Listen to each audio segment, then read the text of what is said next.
Is Canada a good country to emigrate to be a digital nomad and to teach English in? Well, I've done all of these things here in Canada. In this video, I want to break down some of the things that you need to keep in mind and why this is a great country and why it can be somewhat challenging. So if you're thinking about moving to Canada as an English language teacher, in fact, the situation here, at least in my experience, it's pretty decent. You can find a pretty well-paying job. And I know a number of people who, at least up until recent years, were able to buy a house on the salary of an English language teacher. The people who have managed to do that work a lot of hours, and they usually worked an extra job, such as being a IELTS examiner, whether that be a speaking examiner, writing examiner. So I guess that's one of the big things that I would say, that I think it's becoming less and less possible to buy a house on the salary of an ESL teacher. However, if you're willing to work extra hours and supplement your income by doing a side hustle, as people refer to it here, then it may still be within the realm of possibility.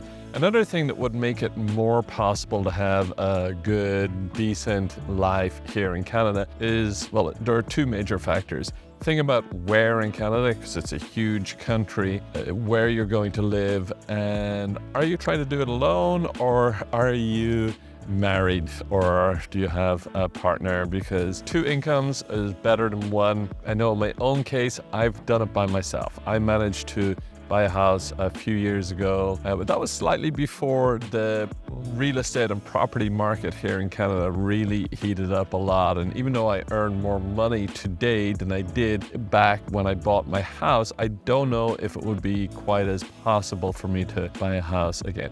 The other aspect is to think about where in Canada, because things aren't the same everywhere. So if you think about big cities like Toronto or Vancouver especially, these two locations, I would say in particular, are outrageously expensive. Like really, I don't know how people manage to buy property and live on anything other than a very, very good salary in these places. Other cities, big cities in Canada like Montreal and Calgary, these have similar issues. Are becoming more and more expensive, but I would say they're not quite at the level of Vancouver or Toronto in terms of that aspect of cost of living. So what a lot of people are beginning to do, they're starting to look at other locations in Canada. So I live in this beautiful province called Nova Scotia. Like, just look around me what I have here. It's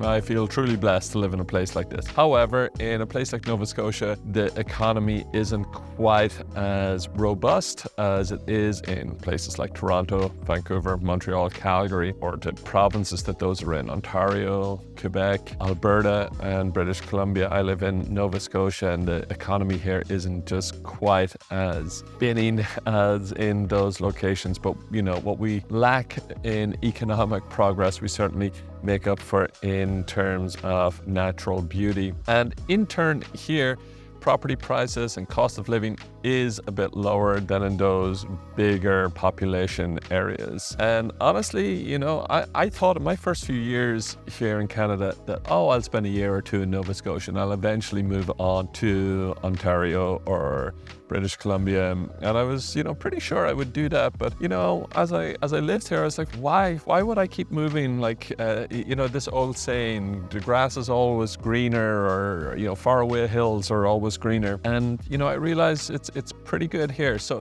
you know, the cost of living, price of houses, everything that you get here, it's more kind of manageable, I would say. However, with, you know, an economy which isn't as, you know, strong, you're going to find that salaries are a bit lower. And certainly since about 2020, again, the cost of buying a house here has really gone up quite a bit. So, you know, I think that's becoming certainly more and more challenging if you're a person thinking about moving to Canada, especially if you're an English language teacher. If you're doing that alone, I would say you probably need a lot of, you know, diversified sources of income to really make a go of it here. There are other big aspects when it comes to thinking about moving to Canada. So immigration, I went through, I would say, a very challenging situation in terms of immigration. So I moved here in 2015, and I initially came here on a work permit.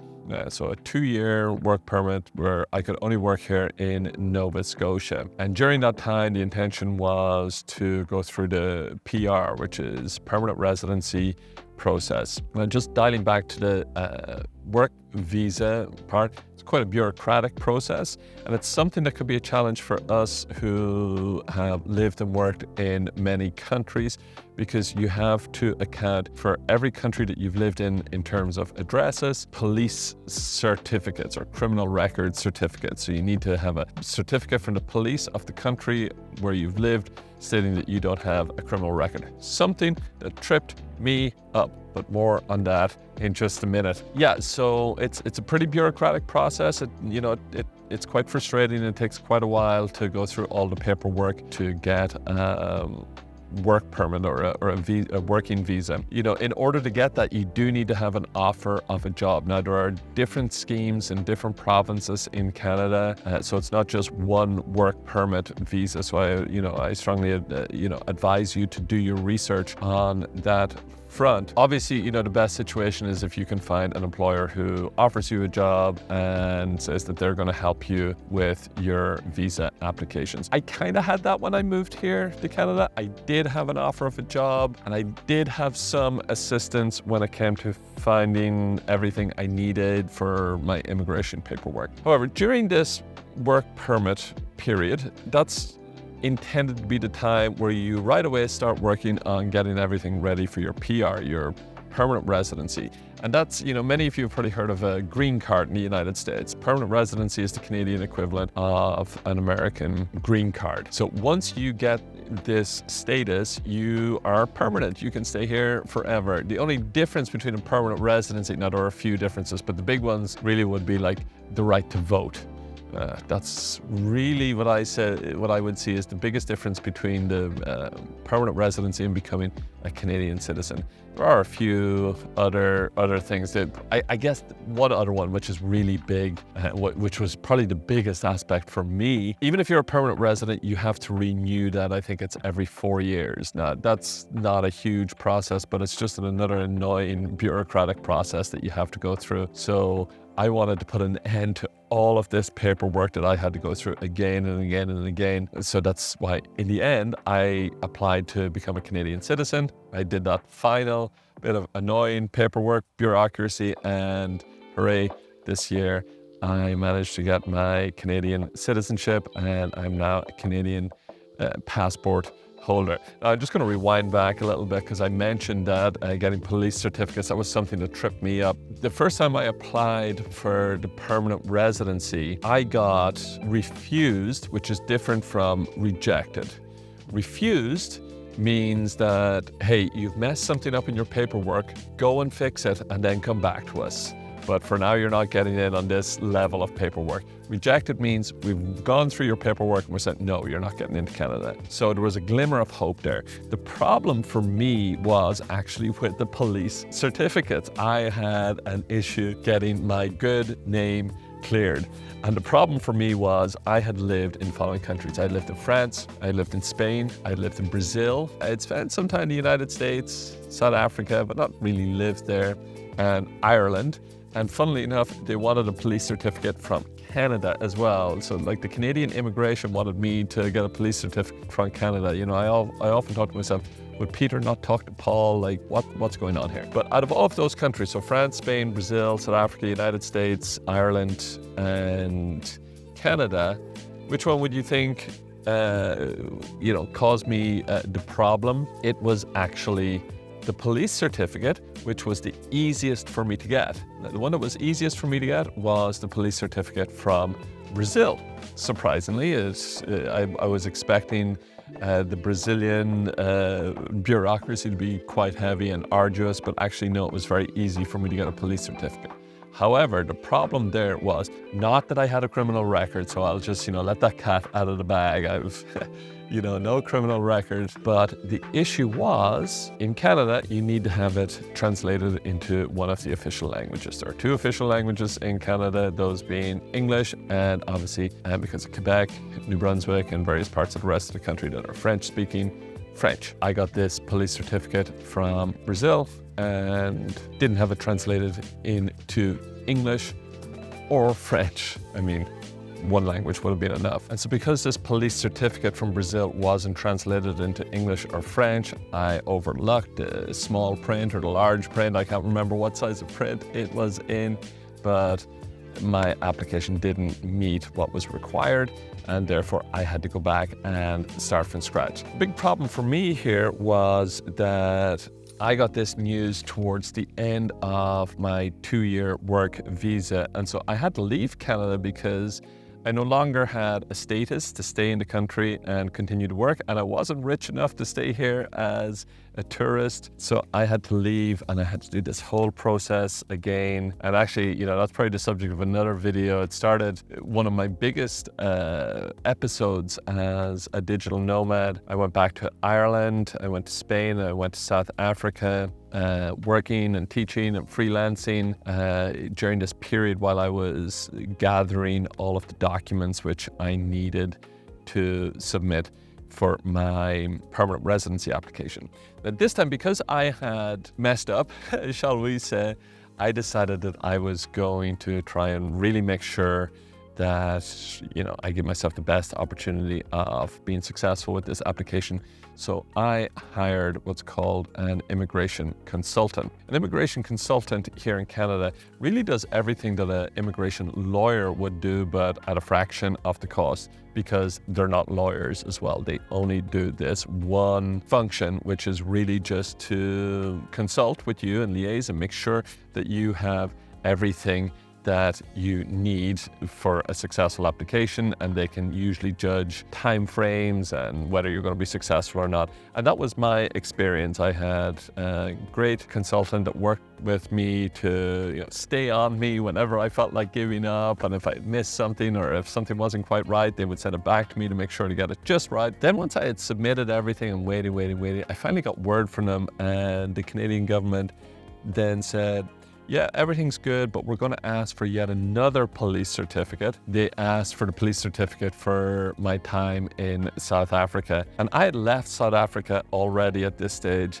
And this kind of went outside the scope of the rules of immigration here in Canada, because they could only ask for police certificates for countries that you'd lived in for more than 6 months. And I hadn't lived in South Africa for more than 6 months. So I was quite exasperated at this stage. And I just told my consultant, I said, I'm not going to get that police certificate. Tell them that, and tell them they can take it or leave it, because I'm not going back to South Africa just to get a police certificate. Within 2 days, my application was accepted. I guess I called the immigration, I called their bluff in a way, because they were just unnecessarily making it difficult for me. And so after that, I came back here to Canada, and I now had my permanent residency. But because I had to leave the country in the period between my work visa returning as a permanent resident, I no longer had my job, I no longer had my apartment, I no longer had pretty much anything here. I was starting from scratch again. That was a really challenging experience for me. Again, something I'll speak about in another video. Suffice to say, it took me a year and a half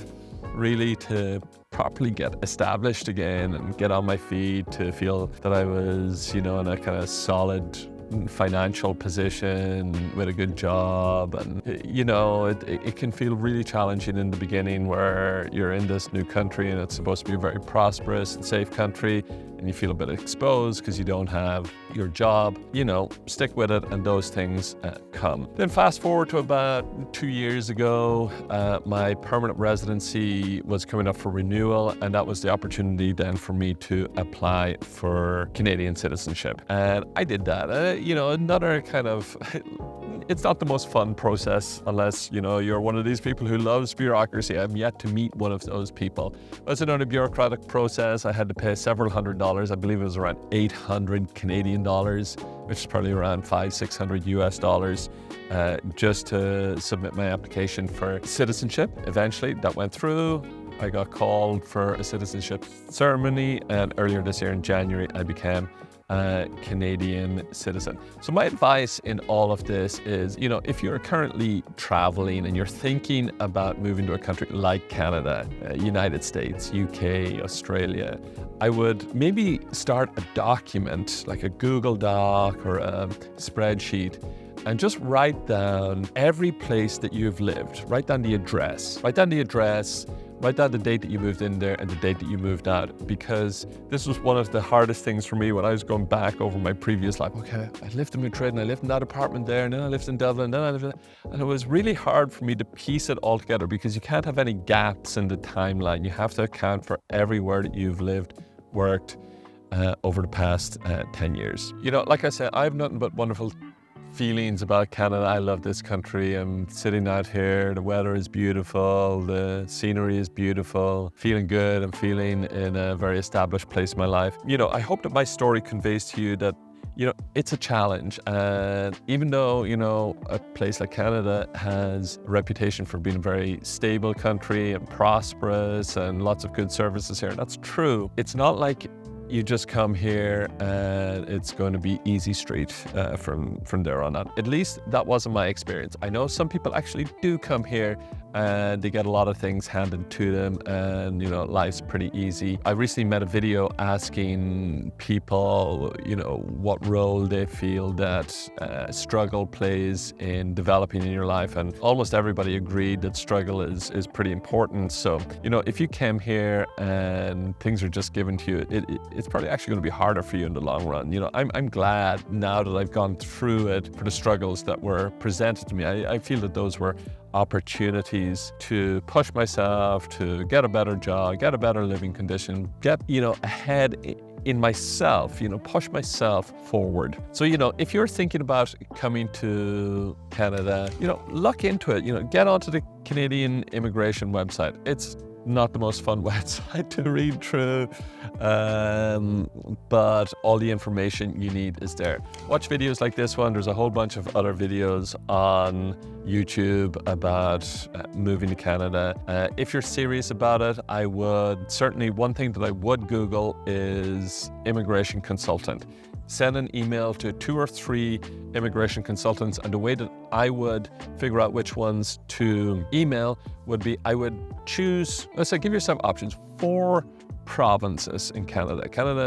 In the United States, there are states. In Canada, there are provinces. So choose 4 provinces: Nova Scotia, Ontario, Quebec, and British Columbia. Those are some of the most popular ones. So maybe then choose a smaller one like New Brunswick or Saskatchewan, where the population is lower and the demand is lower. Then you've got a higher chance of getting in there. So choose 4 provinces, then contact an immigration consultant in each one.